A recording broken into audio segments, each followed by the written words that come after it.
हिंदू महाकाव्यों में कई शक्तिशाली नागों का जिक्र हुआ है जिन्होंने इन महाकाव्यों में अहम भूमिका निभाई थी। कौन कौन है ये नाग, चलिए एक एक करके जानते हैं। शेषनाग। नागों के राजा शेषनाग को सबसे ज्यादा शक्तिशाली माना जाता है। नागों में सबसे पहले शेषनाग की ही उत्पत्ति हुई थी। इन्होंने हजारों साल तक तपस्या की और तब जाकर ये भगवान विष्णु की शरण में पहुंचे। क्षीर सागर में विष्णु जी शेषनाग के ऊपर ही विश्राम करते हैं। जब भी भगवान विष्णु ने धरती पर कोई अवतार लिया है तो शेषनाग भी उनका साथ देने पृथ्वी पर उनके साथ आए हैं। इनकी शक्ति का अनुमान इस बात से लगाया जा सकता है कि इन्होंने पृथ्वी को स्थिरता देने के लिए उसे अपने फन पर उठा लिया था। शेषनाग के बारे में एक कथा और भी प्रचलित है जिसमें ये कहा जाता है कि एक समय था जब वो अपने निजी जीवन से अत्यंत दुखी हो गए थे। तब उन्होंने भगवान ब्रह्मा की तपस्या करने का फैसला किया था। गंधमादन पर्वत पर जाकर उन्होंने घोर तपस्या की थी।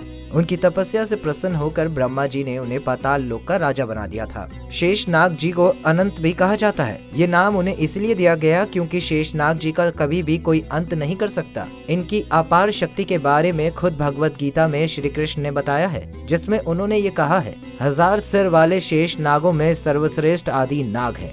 वासुकी नाग। वासुकी नाग को शेषनाग का छोटा भाई माना जाता है। यहाँ तक कि ज्यादातर हिंदू धर्म ग्रंथों में वासुकी नाग को ही नागों का राजा बताया गया है। ये भगवान शिव के परम भक्त थे, इसीलिए उन्हें स्वयं भोलेनाथ ने अपने गले में धारण किया था। पुराणों में ये बताया गया है कि वासुकी नाग अत्यंत विशाल और लंबे शरीर वाले थे। इसी के साथ उन्हें देवताओं और दानवों के बीच हुए समुद्र मंथन में रस्सी बनाया गया था। इन्होंने मथनी बने हुए मंदरांचल पर्वत के चारों ओर अपने आप को लपेट लिया था और समुद्र मंथन के कार्य को अंजाम दिया था। सिर्फ समुद्र मंथन में ही नहीं, इन्होंने त्रिपुर दाह के समय भी अहम भूमिका निभाई थी। उस समय ये शिव जी के धनुष की डोरी बन गए थे। कालिया नाग। जब भी हम श्री कृष्ण जी की बाल लीलाओं की बात करते हैं तो कालिया नाग का जिक्र जरूर आता है। कालिया नाग के पास भी अपार शक्तियाँ थी। ये यमुना नदी में रहा करते थे। उस समय कालिया नाग का यमुना में रहने से यमुना का पानी इतना ज्यादा जहरीला हो गया था कि नदी का पानी पीने से पशु पक्षियों मनुष्यों की मृत्यु होने लगी थी। बचपन में जब श्री कृष्ण अपने मित्रों के साथ यमुना नदी के किनारे खेल रहे थे तब उनकी गेंद नदी में चली गई थी।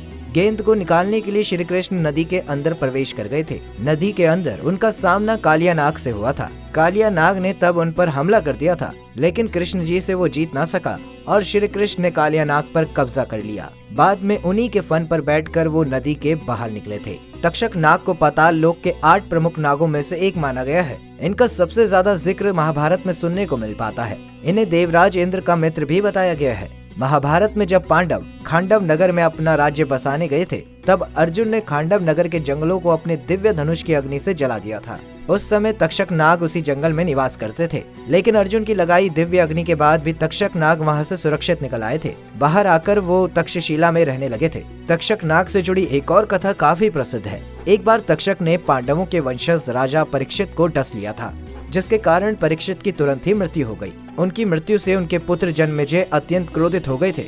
तब उन्होंने एक समस्त नागों के विनाश का प्रण ले लिया था। उन्होंने एक नाग यज्ञ का आयोजन किया। इस यज्ञ में दुनिया भर के नाग स्वयं ही आकर अग्निकुंड में भस्म होने लगे थे और आखिर में तक्षक नाग भी इस आग में गिरने को मजबूर हो गया। लेकिन तभी वहां आस्तिक नाम के एक ऋषि आए और उन्होंने जन्मेजय को समझाकर यज्ञ को रुकवा दिया। तब जाकर तक्षक नाग की जान बच सकी। करकोटक नाग। जिस वक्त दुनिया भर के नाग जन्मेजय के किए नाग यज्ञ में भस्म हो रहे थे, उसी वक्त करकोटक नाग ने कुछ ऐसा कर दिया था कि वो हमेशा के लिए प्रसिद्ध हो गए। जैसे ही उन्हें ये पता चला कि जन्मेजय के यज्ञ में समस्त नाग वंश समाप्त हो रहा है तो उन्होंने तुरंत वन में जाकर भगवान शिव की तपस्या शुरू कर दी। उनकी तपस्या से प्रसन्न होकर भगवान शिव प्रकट हुए और कहा कि जिन नागों ने जीवन भर अपने नाग धर्म का पालन किया है उन्हें इस यज्ञ में कुछ नहीं होगा। ऐसा कहकर भगवान शिव ने करकोटक नाग को वहां मौजूद शिवलिंग में समाहित कर दिया, जिसके कारण उनकी जान बच गई। बाद में यही शिवलिंग करकोटेश्वर शिवलिंग के नाम से प्रसिद्ध हो गया। इन सभी नागों के बीच एक शक्तिशाली नागिन भी है, जिनकी शक्ति किसी भी मायने किसी नाग से कम नहीं है। वो नागिन है मनसा देवी। शिव पुराण के अनुसार मनसा देवी को भगवान शिव की पुत्री कहा जाता है। वो शेष नाग और वासु नाग की बहन थी। जन्मेजय के भयंकर नाग यज्ञ को रुकवाने वाली आस्तिक ऋषि मनसा देवी के ही पुत्र थे। इनके बारे में एक कथा ये बताई जाती है कि एक बार राजा पृथु ने धरती पर एक ऐसी गाय को ढूंढा जिसमें अत्यंत घातक जहर भरा हुआ था। ये जहर इतना खतरनाक था कि इसकी एक बूंद से समस्त पृथ्वी नष्ट हो सकती थी। तब मनसा देवी ने अपनी दिव्य शक्ति से कई सारे सर्पों को जन्म दिया। जिन्होंने उस विष को पीकर पूरी धरती की रक्षा की। मनसा देवी की शक्ति इस बात से भी पता चलती है कि इन्होंने सिर्फ अपनी आंखों के विष के प्रभाव से देवी पार्वती तक को बेहोश कर दिया था। तो दोस्तों, ये थे हमारे हिंदू महाकाव्यों के सबसे शक्तिशाली नाग और नागिन। आपको ये वीडियो कैसी लगी हमें कमेंट करके जरूर बताइएगा। वीडियो को लाइक करिएगा, ज्यादा से ज्यादा शेयर करिएगा और आगे ऐसी और भी वीडियोस के लिए हमारे चैनल को अभी फॉलो कीजिएगा।